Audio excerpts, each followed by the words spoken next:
capturing Nicolas Maduro. Thanks. We're joined now by the Secretary of State, Marco Rubio. Mr. Secretary, thank you for joining us this morning. President Trump was pretty clear yesterday. He said the United States is going to run Venezuela. Under what legal authority? Yeah, what legal authority? Well, first of all, what's going to happen here is that we have a quarantine on their oil. That means their economy will not be able to move forward until the conditions that are in the national interest of the United States and the interest of the Venezuelan people are met. And that's what we intend to do. So that leverage remains. That leverage is ongoing. And we expect that it's going to lead to results here. We're hopeful that it does. Positive results for the people of Venezuela, but ultimately, most importantly for us, in the national interest of the United States. We will no longer have, hopefully, as we move forward here, we'll set the conditions so that we no longer have in our hemisphere a Venezuela that's the crossroads for many of our adversaries around the world, including Iran and Hezbollah, is no longer sending us drug gangs, is no longer sending us drug boats, is no longer a narco-trafficking paradise for all those drugs coming out of Colombia to go in through the Caribbean and towards the United States. And obviously, we want a better future for the people of Venezuela. We want them to have an oil industry where the wealth goes to the people, not to a handful of corrupt individuals and stolen by, pirates all over the world. That's what we're working towards, and we intend to use the leverage we have to help achieve that. Let me ask the question again. What is the legal authority for the United States to be running Venezuela? Well, I explained to you what our goals are and how we're going to use the leverage to make it happen. As far as what our legal authority is on the quarantine, I'm very simple. We have court orders. These are sanctioned boats, and we get orders from courts to go after and seize these sanctions. So I don't know, is a court not a legal authority? So is the United States running Venezuela right now? Well, I've explained once again, I'll do it one more time. What we are running is the direction that this is going to move moving forward. And that is, we have leverage. This leverage we are using and we intend to use. We started using already. You can see where they are running out of storage capacity. In a few weeks, they're going to have to start pumping oil unless they make changes. And that leverage that we have with the armada of boats that are currently positioned allow us to seize any sanctioned boats coming into or out of Venezuela, loaded with oil or on its way in to pick up oil, and we can pick and choose which ones we go after. We have court orders for each one. That will continue to be in place until the people who have control over the levers of power in that country make changes that are not just in the interest of the people of Venezuela, but are in the interest of the United States and the things that we care about. That's what the president was asked yesterday. Legal authority is the court orders that we have. When the president was asked yesterday who will be running Venezuela, he said it was you, he said it was the defense secretary, he said it was the chairman of the Joint Chiefs of Staff. Are you running Venezuela right now? How these three traders got a prop firm payout without trading themselves, without paying us a penny up front, and only pay... Jordan, I've explained again that the leverage that we have here is the leverage of the quarantine. So that is a Department of War operation, conducting, in some cases, law enforcement functions with the Coast Guard on the seizure of these boats. I'm obviously very intricately involved in these policies. And by the way, very intricately involved in moving forward. And what we hope to see some of these changes being addressed. Unfortunately, the person that was there before, who was not the legitimate president of the country, was someone we could not work with, was someone that we could not. He had already suckered the Biden administration a couple of years ago on a deal he didn't keep. And this is someone we simply couldn't work with. We are hopeful that there are people in place now. We're going to find out. The proof will be in what they do or fail to do, that will start making some of these changes that will ultimately lead to a Venezuela that looks substantially and dramatically different from what's been in place for 15 years. But our number one objective is America. We care about Venezuela. We want it to do well moving forward. But our number one objective here is America. No more drugs, no more trained at agua gangs coming our direction, and no more an area of the country in our hemisphere that becomes a crossroads for every single adversary we have around the world. Hezbollah, Iran, all of them have turned it into their playground. That can't and will not continue under this administration. So is it your position now that the Vice President, Delcy Rodriguez, is now the legitimate president of Venezuela? Well, this is not about the legitimate president. We don't believe that this regime in place is legitimate via an election, and that's not just us. It's 60-something countries around the world that have taken that view as well, including the European Union.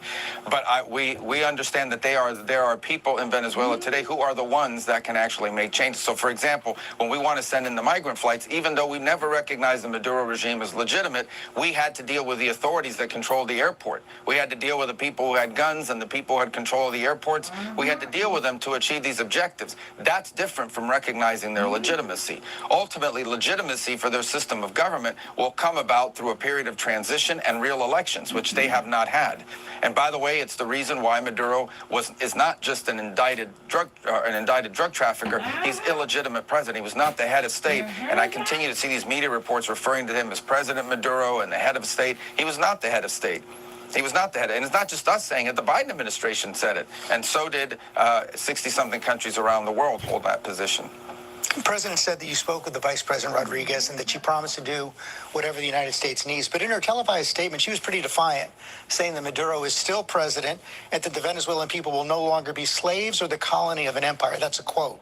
What exactly did she say to you, and what comes next?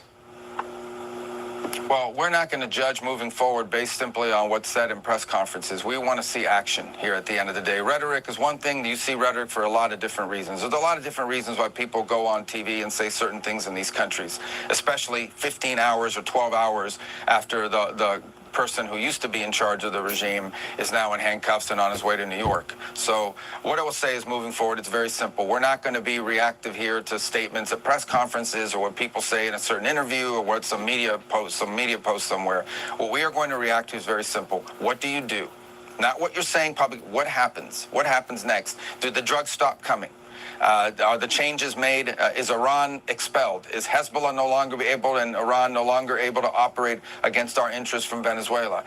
Does the migration pattern stop? The drug trafficking boats end? Do you deal with the ELN and the FARC, two narco-terrorist organizations who control territory and operate with impunity from the territory of Venezuela against the interests of Colombia and the United States? These are the things we want addressed. If they are addressed, that's how we'll judge it. If they're not addressed, that's how we'll judge it. And what happens if they're not addressed? Well, as I said, we retain all the options we had before this raid and this capture and this arrest was made. We continue. The quarantine is in place right now. If you are a sanctioned boat and you are headed towards Venezuela, you will be seized either on the way in or on the way out with a court order that we get from judges in the United States. We will continue to enforce our sanctions. And that is going to continue to happen until such time as changes are made. I cannot overstate how crippling this is for their future. On the other hand, there's an alternative to that. And here's the alternative. And that is an oil industry that actually benefits the people, that actually goes to the benefit, not of people, of the people, not just 2 or 3 or 5 people who are stealing it, and certainly not to Iran or any of the other sanctioned entities that we're going after. But how does the United States intend to secure the oil fields? Won't that take U.S. troops? Well, ultimately, this is not about securing the oil fields. This is about ensuring that no sanctioned oil can come in and out until they make changes to the governance of that entire industry. Because right now, that industry is non-existent in the traditional way. These oil fields basically are pirate operations. People literally steal the oil from the ground. That's how they hold this regime together. A handful of cronies benefit from this oil, specific oil wells. They're producing at like 18% capacity because the equipment is all decrepit, and they basically pocket the money to their benefit. They sell the oil at a discount in global markets, 40 cents on the dollar, 50 cents on the dollar, but all that money goes to them. Those oil fields have not benefited the people of Venezuela in over a decade, but they have made multi-millionaires, billionaires, out of just a handful of people, and that's what's held this regime together. That's what needs to be addressed. The way to address it to the benefit of the Venezuelan people is to get private companies that are not from Iran or somewhere else to go in, invest in the equipment that hasn't been invested in 20 years because none of the profits that have been made from the oil have been reinvested. It's all been stolen. And that's going to take outside companies that come in and know how to do that. The people who do this stuff will know how to do it. But it all begins with dramatic changes at the way on the way that the authorities that are in charge of that industry behave. And until those changes happen, this quarantine will remain in place. Chevron is the only American company working in Venezuela right now, only American oil company working in Venezuela right now. Have you gotten commitments from any other U.S. oil companies to go in? Stop buying courses and click the link that you see below to join our live stream, and we will literally build you your own Shopify store right now. We're live, online, building Shopify stores for everyone completely free. My name is Anthony Morrison. My brother Adrian and I, we are some of Shopify's top partners in the world. And it's the reason why we can travel. I'm in Portofino, Italy right now. Here's the deal. We're building stores Nobody's ever done this. We're building stores completely free, live online right now. We're literally live streaming. So when you click the link, you'll join us on the live stream. We'll build you your store. We'll add 20 of the top trending products to your store. So in other words, you don't have to try to figure out what do I sell, right? We will literally put 20 of the top trending products on your store. And look, you can add more products anytime you want, right? It's not like you can't add them. It's your store. Then we'll also give you all of our courses for free. Now you might wonder, why in the world would you give them courses for free? Like, Anthony, Adrian, how do y'all even make money? Well, listen, the deal is that we're some of Shopify's top partners in the world. They pay us. I haven't spoken to U.S. oil companies in the last few days, but we're pretty certain that there will be dramatic interest from Western companies, non-Russian, non-Chinese companies will be very interested. Our refineries in the Gulf Coast of the United States are the best in terms of refining this heavy crude, and there's actually been a shortage of heavy crude around the world. So I think there will be tremendous demand and interest from private industry if given the space to do it, if given the opportunity to do it. And that will spin off tremendous royalties for the people of Venezuela, to benefit the people of that country, not the handful of people at the top, but the people. And you know, that can happen. There will be interest. I haven't spoken to the companies since all of this has happened. I'm certainly aware of who they are. And I have spoken to Secretary Wright and Secretary Burgum and others and I know they'll soon be sort of taking an assessment and speaking to some of these companies. But I don't have any concerns that there won't be interest. There'll be tremendous interest if it can be done the right way. I'm still not clear on what the legal authority is for the United States to run the country of Venezuela, but several members of Congress and other legal experts have said this operation to take Maduro was illegal because you didn't see congressional authorization. Why wasn't congressional authorization necessary? It wasn't necessary because this was not an invasion. We didn't occupy a country. This was an arrest operation. This was a law enforcement operation. He was arrested on the ground in Venezuela by FBI agents, read his rights, and removed from the country. I encourage everyone. I know it's Sunday, people are busy, but the indictments have now been unsealed. People should read this indictment. They should read this indictment. They should read what this man did for the last 15 years of his life against the United States, him and his wife. He was arrested. Obviously, this was not a friendly territory. So in order to arrest him, we had to ask the Department of War to become involved in this operation. The Department of War went in, they hit anything that was a threat to the agents that were going in to arrest him, and they hit anything that was a threat on the way out, and they hit anything that was a threat to them while they were on the ground. And that was a very limited and targeted operation. It is also a trigger-based operation. All kinds of conditions had to be in place. The weather had to be right. He had to be staying in a certain spot. Everything had to be in place for order that to happen. You can't congressionally notify something like this for two reasons. Number one, it will leak. It's as simple as that. And number two, it's an exigent circumstance. It's an emergent thing that you don't even know if you're going to be able to do it. We can't notify them we're going to do it on a Tuesday or on a Wednesday, because at some points we didn't know if we were going to be able to carry this out. We didn't know if all of the things that had to line up were going to line up at the same time in the right conditions. You know, he had to be at the right place at the right time with the right weather and all sorts of things like that. So those are very difficult to notify. But the number one reason is operational security. We would have put as you know, carried this on in harm's way. And frankly, a number of media outlets had gotten leaks that this was coming and held it for that very reason. And we thank them for doing that, or lives could have been lost. As you know, the Congressional Gang of Eight has a history of not leaking. But you mentioned the indictment of Mr. Maduro, and of course it does detail his drug-running operations. In the same jurisdiction, the former president of Honduras was actually convicted on similar charges, yet the president pardoned him. Here's what the vice chair of the Senate Intelligence Committee, Mark Warner, had to say about that. He said, "You cannot credibly argue that drug trafficking charges demand invasion in one case while issuing a pardon in another." What's your response? Hey, what's up, y'all? Jeremy Anderson here. Check this out. Before you skip this ad, this is for those of you all that's interested. Well, the president has the pardon authority. He's the one that reviewed the file with the folks at the White House to make these pardon decisions, and I refer questions to them on it because I'm not involved in the pardon process. So I can't comment on that because I wasn't involved in that process. But the president outlined yesterday that he felt that in that particular case, there was unfairness, and that there was unfairness in the way that individual was treated. And he also pointed to the fact that the party that's now won the elections in Honduras had asked for this. And so I would point to those comments as a rationale for it. In the case of Maduro, look, it's very simple. This guy was indicted. No one ever did anything about it. He didn't think he was under threat or that the indictment was ever going to be enforced. It was enforced yesterday. Hernandez was convicted by a jury. I understand. You're asking me. The pardon authority is something that I'm not involved in my role. I'm not criticizing it. I can't just comment on it because I just wasn't involved in those deliberations.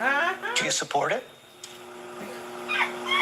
I wasn't involved in those deliberations. I haven't looked at the case file. I haven't looked at the arguments made by, I've got a bunch of other things going on that are within my purview as Secretary of State and National Security Advisor, but pardons aren't one of them. So I can't comment on a case that, frankly, I'm aware of, but not deeply and familiar with, and I don't want to comment on something that I haven't had a chance to be involved in reviewing the file and the rationale behind it.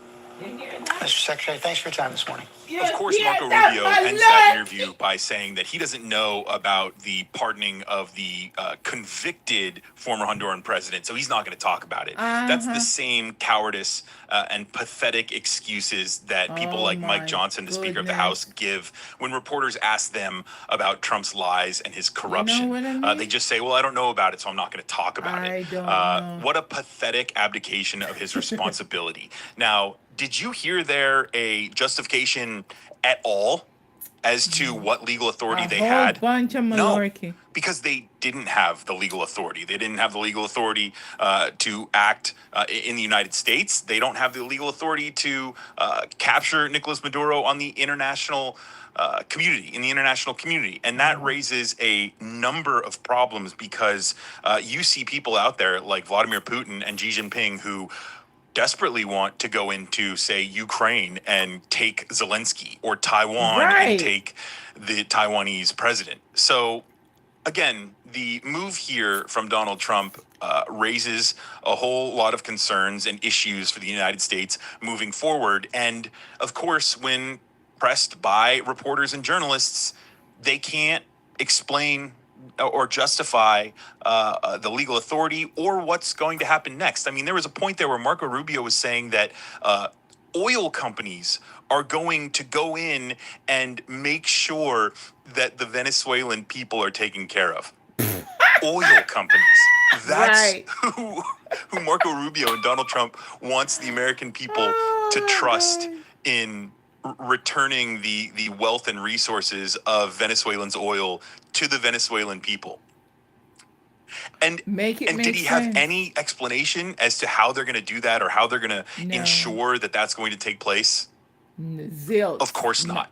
We don't even have oil companies returning the wealth to the people of the United States, let alone the people of Venezuela. I mean, how Donald Trump is going to sell this to his mega base is beyond me. I think they're really just going for, well, it was pretty cool what we did. It showed our military, like the might of our military, the power of our military. That's it. When it comes to putting America first, absolute failure. When it comes to strengthening America's ties around the world, absolute failure. This is going to make things so much worse for America and our role in the hemisphere and our role as the leader in the international community. Because we're breaking laws, because we're breaking the norms of the world and giving the green light to places like Russia and China to just go in and capture leaders they don't like. Just complete insanity here. Let me know what your reflections are down in the comments below, and be sure to subscribe. Comment below and be sure to subscribe.